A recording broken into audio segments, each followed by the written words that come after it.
Kembali lagi dengan saya Tarisa Fitri dalam acara Podcast 21 Mantap. Nah, kali ini kita kedatangan tamu yang sangat cantik-cantik dan kece-kece, yaitu ada kakak.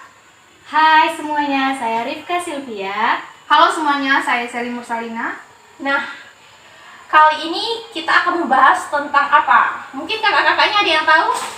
Nah, belum nih ya, kakak-kakaknya belum ada yang tahu. Kali ini kita akan membahas tentang kebucinan di kalangan remaja milenial. Nah, menurut kakak-kakak nih, gimana sih bucin itu? Mungkin dari Kak Rifka dulu mungkin. Kalau menurut saya sih, bucin itu adalah seseorang yang berlebihan mencintai seseorang. Iya.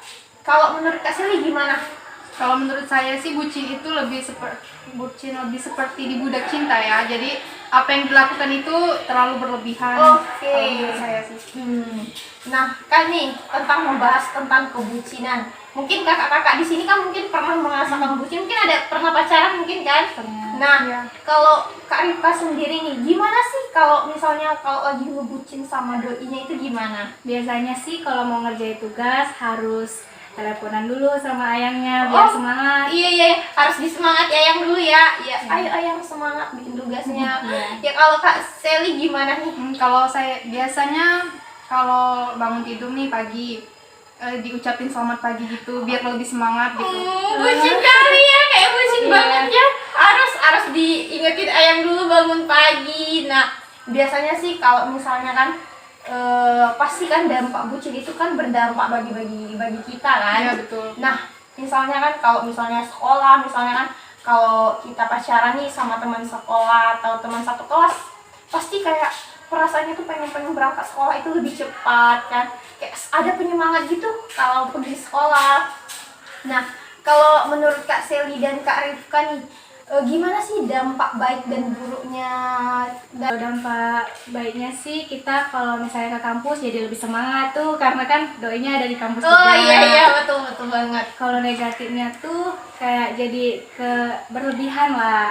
Bisa Jadi apa-apa tuh harus tunggu ayang nyuruh dulu baru mau gitu. Iya, lebih kayak kalau nggak diingetin ayang nggak Iya, mau. jadi Iya.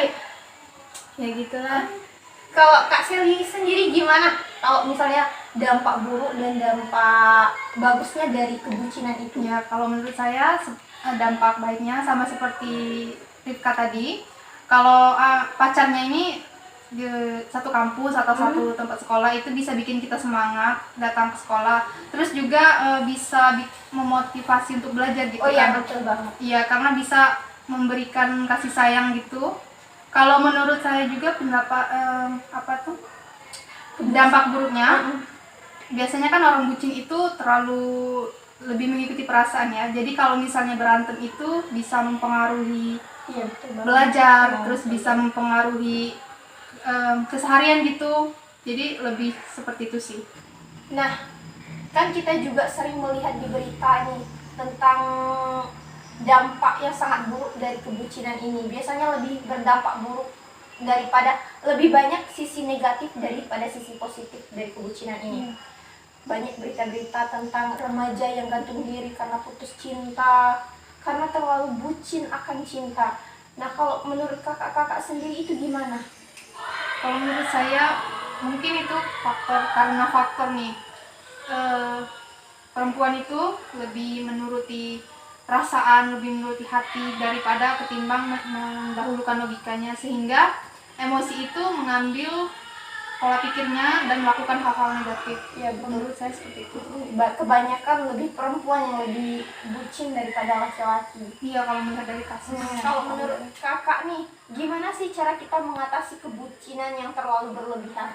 Mungkin dari Kak Arifka dulu. Ya, kalau saya sih caranya itu seperti melakukan hobi-hobi yang saya suka, dan saya lebih sering bermain dengan kawan, mengerjakan tugas, dan juga tidak memikirkan dia lah berlebihan. Betul. Kalau menurut Kak Seli sendiri gimana?